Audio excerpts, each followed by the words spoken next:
Saudara Supradio, saat ini saya berada di Sanggar Penerangan. Sanggar ini adalah milik dari komunitas Teosufi dalam beraktivitas. Bangunan ini diperkirakan berdiri pada tahun 1928.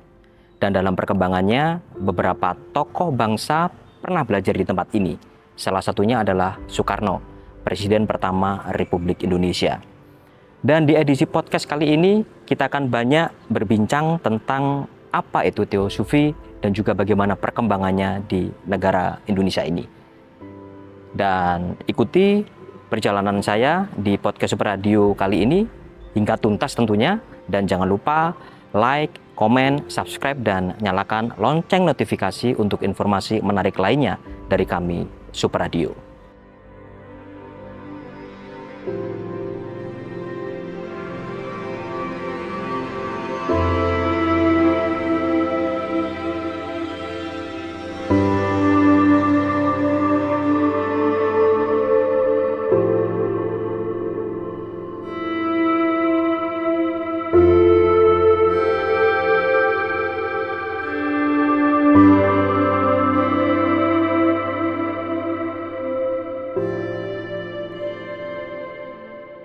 Ya, Saudara Supradio, seperti yang tadi saya sampaikan bahwa saat ini saya sedang berada di Sanggar Kebenaran, yaitu sanggar milik teman-teman dari komunitas Teosufi yang ada di Jalan Serayu.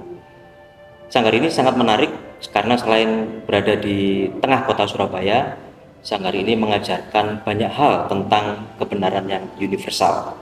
Dan dalam podcast kali ini kita akan berbincang dengan dua narasumber yang sudah menemani saya, menyediakan rumahnya atau sanggar kebenaran ini untuk kita ngobrol di kesempatan podcast edisi kali ini.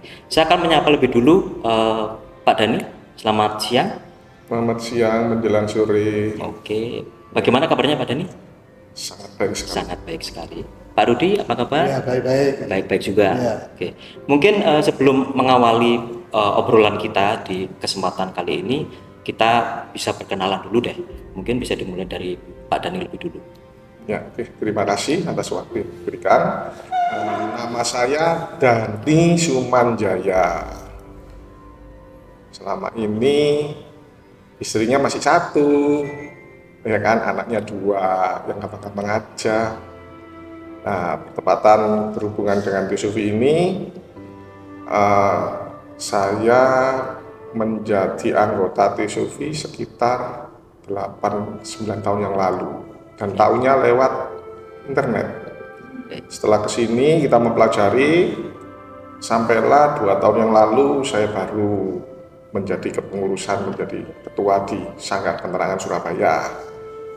Dan juga setelah beberapa bulan saya menjadi ketua Teosufi Indonesia. Jadi itu sekedar perkenalan saya untuk bicara Teosufi. Ya. Lanjut ke Pak Rudi mungkin. Dan nama saya kan Rudianto Milip. Saya di Sanggar Penerangan Surabaya ini sebagai bendahara. Dan saya sejak 2000-an lah sudah aktif di Sanggar Penerangan Surabaya ini. Sampai hari ini. Lebih gitu. Sampai sekarang. Ya, sampai sekarang. Oke. Kita lanjut, Saudara Supradio, mengenal tentang Teosufi. Kalau menurut Pak Rudi seperti apa Teosufi itu? Teosufi itu berasal dari kata Theos yang berarti Tuhan atau ilahiyah. Terus kata kedua adalah Sofia, kearifan atau kebijaksanaan atau ilmu pengetahuan. Jadi Teosufi adalah kearifan ilahiyah. Jadi di Teosufi ini bukan agama, jadi dia adalah suatu ilmu pengetahuan yang menguraikan tentang segala sesuatu yang ada di kolong langit ini. Jadi kita membicarakan mengenai manusia, alam semesta, binatang, tumbuh-tumbuhan, terus makhluk-makhluk halus yang tidak kelihatan, semua ada di sini. Dan itu diuraikan, ada bukunya juga di sini, diuraikan secara panjang lebar, secara saintis. Jadi bukan katanya, jadi saintis gitu, kurang lebih gitu. Oke. Kalau kita bicara perkembangan Teosufi di Indonesia, Pak Dhani seperti apa awalnya hingga sampai sekarang berkembang di Indonesia? Ya, jadi sejarah awal Teosufi itu dimulai saat zamannya VOC, Belanda, penjajah Belanda, di mana teosofi yang waktu itu memang berkembang di seluruh dunia dan Eropa terutama, itu di negeri Belanda. Dia datang ke sini masuk Indonesia lewat VOC. Akhirnya para teosofi ini bisa memberikan pelajarannya ke Indonesia dan banyak memberi masukan pencerahan, banyak memberikan pendidikan kepada putra-putra bangsa saat itu untuk belajar ke negeri Belanda dengan beasiswa dari teosofi. Nah, mereka yang dapat beasiswa belajar di negeri Belanda itu kebanyakan dia ngambil fakultasnya hukum, terutama di Leiden, Belanda. Nah, setelah pulang dari sana, akhirnya banyak yang mencerdaskan bahwa posisi Indonesia telah terjajah, sehingga para mahasiswa yang sudah pulang dari negeri Belanda itu akhirnya menjadi tokoh pergerakan. Nah, salah satu contohnya atau tokoh pergerakan waktu itu ada Ki Hajar Dewantoro, Soekarno, terus juga tokoh yang mendirikan Budi Utomo. Saya tidak bisa menyebutkan satu persatu karena banyak, dan memang ceritanya Budi Utomo itu sebagian besar teosofi dan ketuanya Rajiman itu teosofi. Nah, dari sana berkembanglah pergerakan Indonesia sampai ya terjadilah kemerdekaan. Dari sana kelihatan bahwa teosofi yang ada di Indonesia mempunyai kontribusi terhadap mencerdaskan para tokoh pejuang sehingga bisa memerdekakan Indonesia. Itu sekilas. Ya. Bahkan kabarnya kalau saya tidak salah dengar sempat juga ada muncul nama R.A. Kartini. Ya, Edward Dekker seperti itu. Hajar Dewantoro. Kira-kira apa yang membuat ketika itu teosofi bisa berkembang dan bisa sedikit banyak membantu perjalanan bangsa Indonesia, Pak Tani? Ya, karena situasi saat itu, kalau kita flashback ke belakang, saat itu kan memang posisi Indonesia itu pendidikan kan belum begitu sangat maju kan.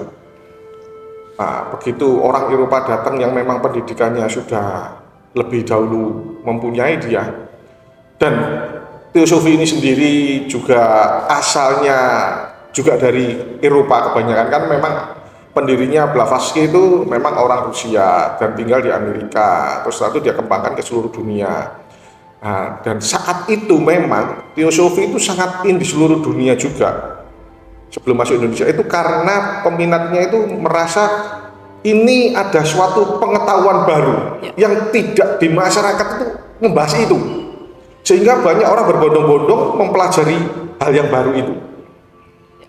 Satu, itu berlaku juga di Indonesia. Ternyata orang Indonesia setelah mengetahui teosofi ada sesuatu yang lain yang sangat menarik, karena memang di zamannya saat itu teosofi mulai masuk, mulai berkembang, itu kita bicaranya sudah future, bicara masa depan, kosmologi, antropologi, itu berdasarkan Sacred Doctrine, buku yang dibuat oleh Blavatsky, di mana itu ilmu yang keren lah saat itu, baru, tapi sudah bicaranya masa depan. Dan ini terbukti waktu Einstein meninggal dunia, di sampingnya ada buku Sacred Doctrine yang dia coret-coret.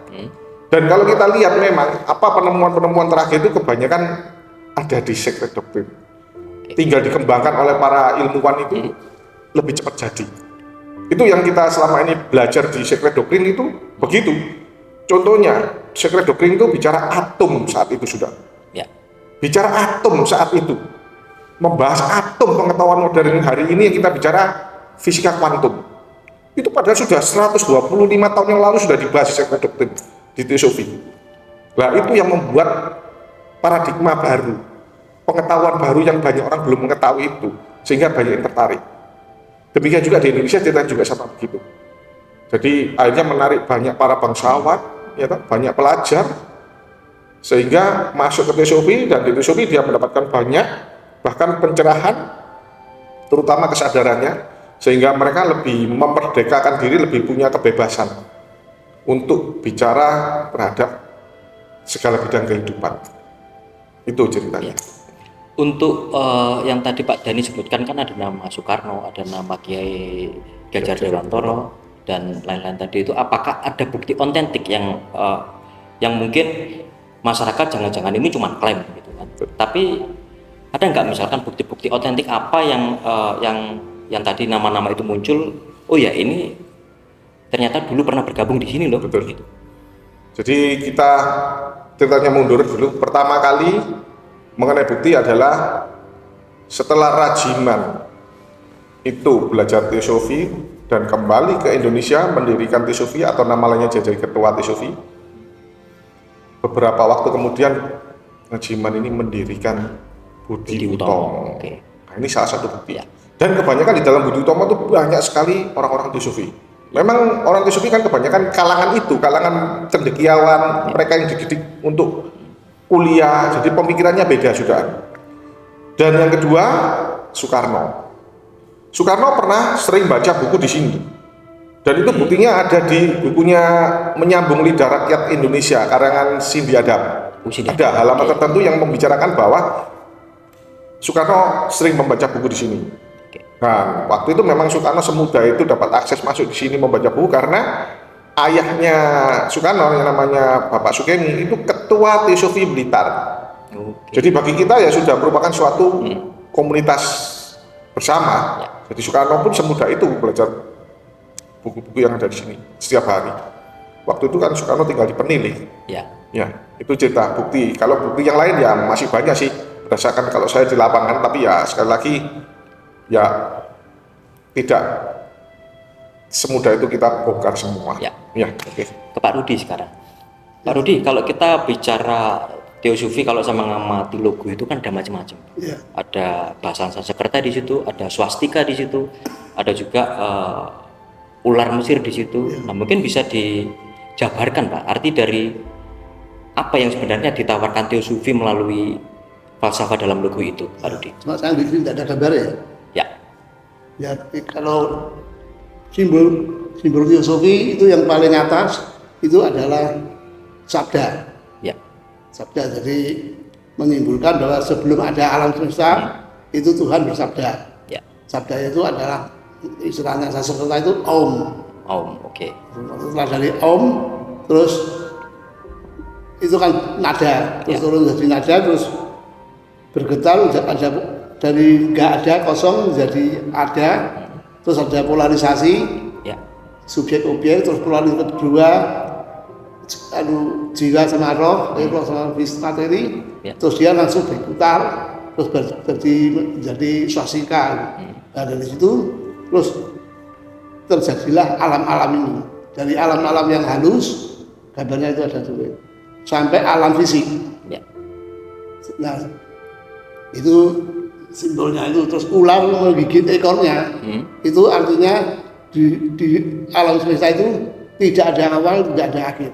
Awalnya kapan tidak ada yang tahu, akhirnya kapan juga tidak ada yang tahu.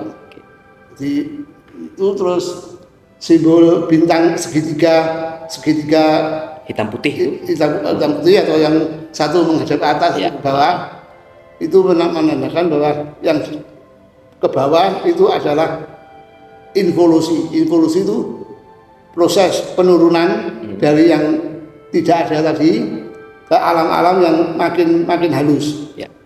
Seperti alam-alam yang dari 3, 4, 5, 6, 7, 8 dari alam 9 dimensi paling halus, terus turun berapa juta tahun turun ke alam yang 8 dimensi, terus sampai akhirnya alam fisik. Alam fisik itu adalah alam yang berdimensi 3. Nah, setelah itu terus segitiga yang ke atas itu evolusi, jadi kembali kepada Tuhan. Kalau di Islam kan ada innalillahi wa inna ilaihi raji'un. Jadi waktu kembali kepada Tuhan, kita juga akhirnya meninggalkan alam yang 3 dimensi, terus masuk ke alam 4 dimensi. Di sini namanya alam astral atau alam basrah ya. Terus nanti kita naik lagi ke alam 5 dimensi, di sini alam mental. Terus kita makin lama perjalanan kita makin lama makin ke dimensi yang paling tinggi, akhirnya kita menjadi hasbunallah. Jadi kita itu menyatu. Kalau gini kan hasbunallah ya. Jadi akhirnya kita hasbunallah. Jadi dari Tuhan akhirnya kembali kepada Tuhan. Itu yang terus di dalam itu ada salib sama lingkaran, itu adalah Anunnaki, adalah ang, itu simbolnya. Terus terjadinya manusia ini. Nah, di situ di doktrin tadi Pak Dhani sudah mengatakan menceritakan tentang antropogenesis, itu menceritakan tentang manusia itu siapa, dari mana, dan akan pergi kemana, itu diuraikan di buku itu. Ya. Kalau tentang falsafah Satya Nasi Parodharma. Nah, Satya Nasi Parodharma itu bahasa Sanskerta. Satya itu kan kebenaran. Ya. Satya Nasti Parodharma, dharma itu perbuatan. Jadi perbuatan manusia itu harus berdasarkan kebenaran. Ya. Jadi kebenaran ya terserah dari kebenaran masing-masing orang, kan relatif ya, tapi juga progresif. Nanti terakhir kebenaran yang hakiki, kebenaran yang benar-benar kebenaran dari Tuhan. Ya.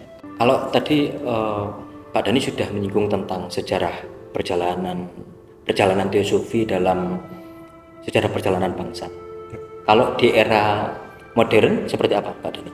Oke, ya. Jadi cerita ini kita mulai dari setelah kemerdekaan. Ya. Jadi setelah kemerdekaan itu memang kita gayung bersambut. Teosofi sangat berjaya di mana-mana di seluruh Indonesia, terutama di Pulau Jawa, Sumatera, itu ada kita teosofi. Tapi yang paling besar itu di Pulau Jawa. Nah, di sana itu kita termasuk salah satu organisasi terbesar di Indonesia dan terkaya. Karena apa? Asetnya di kota, masing-masing kota itu kita punya bangunan besar-besar. Akhirnya kita setelah kemerdekaan kita mengalami penurunan di teosofi. Jadi kita mengalami pembredelan, bahkan zamannya Pak Karno tahun 63 kalau salah itu. Di Bredel kurang begitu berkembang, jadi banyak yang takut. Tapi akhirnya ya memang saat itu sih ada dua kelompok teosofi. Satu kelompok teosofi yang lebih mengarah ke barat-baratan, yang mengarah ke India, jadi tidak mencerminkan jiwa Indonesianya. Yang satu kelompok teosofi yang lebih mencerminkan Indonesia, di mana dia mengikuti hukum-hukum yang berlaku di Indonesia. Sehingga yang tidak begitu mengikuti perkembangan Indonesia, mereka otomatis sama zamannya Pak Karno itu dibekukan. Sedangkan yang mengikuti perkembangan di Indonesia, dia juga mengikuti anggaran dasar Indonesia, mematuhi hukum-hukumnya, diberi kesempatan untuk tetap berlanjut. Nah, saat itu namanya sudah Perwatin. Nah, Persatuan Warga Teosofi Indonesia. Nah, dalam perkembangannya Perwatin itu ya juga silih berganti, nggak semudah membalik tangan juga.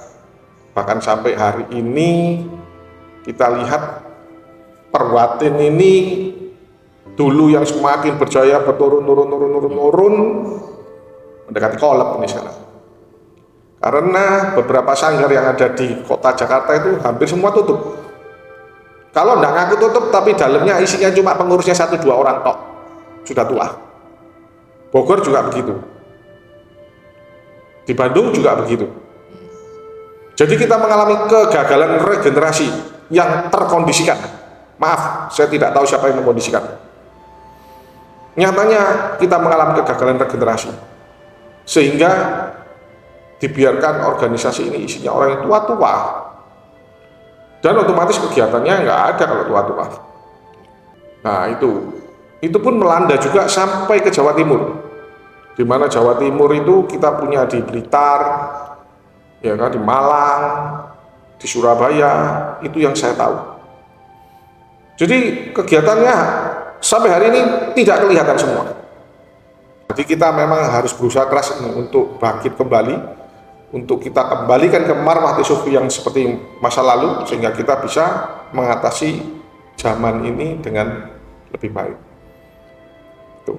Kalau di Jawa Timur bisa dipastikan hanya ada di sini saja ya, Surabaya saja? Di Surabaya yang paling aktif. Paling aktif ya? Padahal sekarang kita sudah kurang begitu, udah aktif nih. Ya. Sudah hampir 3 bulan, 4 bulan ini kita vakum dulu, karena kita fokus ada permasalahan yang lain yang lebih besar. prioritas kita ke sana dulu.